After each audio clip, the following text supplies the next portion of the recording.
આ તરફ ગીર સોમનાથ જિલ્લામાં મેઘરાજાએ તોફાની બેટિંગ શરૂ કરી છે। વેરાવળમાં સતત 3 દિવસથી ધોધમાર વરસાદ વરસી રહ્યો છે। નાબદરા, સોનારિયા અને ઇન્દ્રોઈ સહિતના ગામે વરસાદના સમાચાર મળી રહ્યા છે।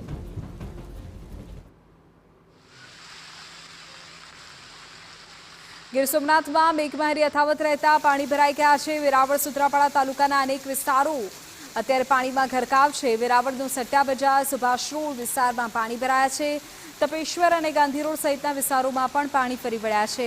વરસાદને કારણે પાણી ભરાવાની સમસ્યાથી લોકોની મુશ્કેલી વધી છે।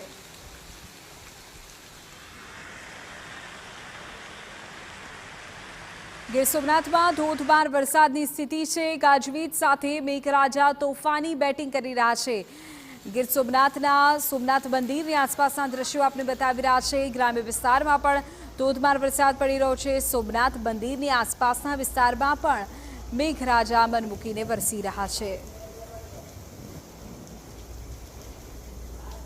આ તરફ વેરાવળમાં વરસાદ બાદ તંત્રની કામગીરીને લઈને જાણકારી અત્યારે મળી રહી છે। પાલિકાના ચીફ ઓફિસર સહિતનો સ્ટાફ જેસીબી લઈને નીકળ્યો હતો। સોસાયટીમાં ભરાયેલા પાણીના નિકાલ માટેની કામગીરી હવે કરવામાં આવી રહી છે। અનેક સોસાયટી એવી છે કે જે હજુ પણ વરસાદી પાણીમાં ગરકાવ છે। હાઈવેના કારણે પાણી સોસાયટી તરફ આવતું હોવાની લોકોની રાવ છે। ચીફ ઓફિસરનું કહેવું છે કે હાઈવે ઓથોરિટીનો પ્રશ્ન છે। શહેરના તમામ વિસ્તારોમાં વરસાદ પૂર્ણ થયા ગયા પછી 3-4 કલાકનું પાણી નીકળી જતું હોય છે, જે અત્યારે પણ આપણે આ સ્થળે જોઈ રહ્યા છીએ। અન્ય શહેરના વિસ્તારોમાં પણ આપણે જોઈ રહ્યા છીએ।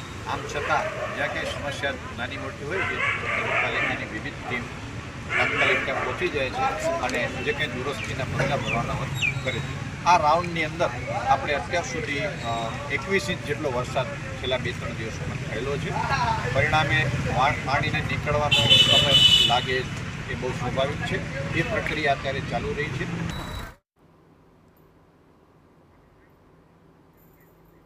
યોગેશ જોશી અમારા સંવાદદાતા વધુ જાણકારી આપી રહ્યા છે। યોગેશ, વેરાવળ અને ગીર સોમનાથ વિસ્તારમાં શું અત્યારે પણ વરસાદ વરસી રહ્યો છે અને વરસાદ બાદ અત્યારે શું સ્થિતિ છે? વેરાવળના કયા કયા વિસ્તારો એવા છે કે જે હજુ પણ પાણીમાં ગરકાવ છે? બીજી ચોક્કસ આજે સવારથી જો વાત કરીએ તો અવિરત વરસાદ ચાલુ છે। 4 ઇંચથી વધુ અને સૂત્રાપાડામાં પણ 2 ઇંચ જેટલો વરસાદ પડ્યો છે। ધીમી ધારે વરસાદ ચાલુ છે, પરંતુ પ્રથમ વખત વેરાવળ શહેર પાણીમાં ડૂબી ગયું એમ કહો તો ચાલે, કારણ કે એક પણ ગલી રસ્તાઓ કે રોડ એવા નથી કે જ્યાં પાણી ભરાયા નથી। સૌથી મોટી સમસ્યા નેશનલ હાઈવેની ઊભી થઈ છે, કારણ કે નેશનલ હાઈવે ઉપર અત્યારે જે વિશ્વભરના યાત્રિકો સોમનાથ આવતા હોય ત્યાં કેળ સમાણા પાણી 3 દિવસથી ભરાયા છે।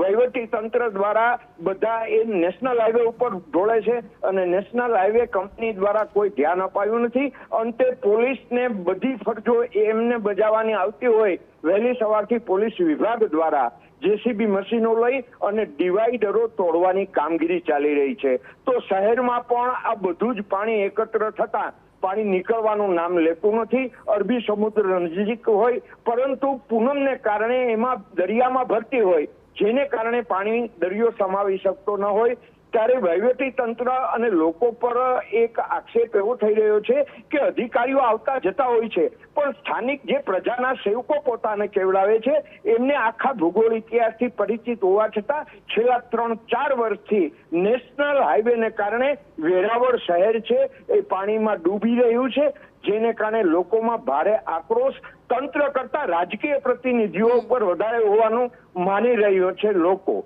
જી બિલકુલ યોગેશ, અને લોકોની આ તબક્કે તેમનો રોષ, તેમની માંગણી વ્યાજબી પણ છે, કારણ કે જે નેતાઓ તેમની પાસે મત લેવા માટે પહોંચે છે તેમને તેમની સમસ્યાઓ લોકો કહેવાના છે।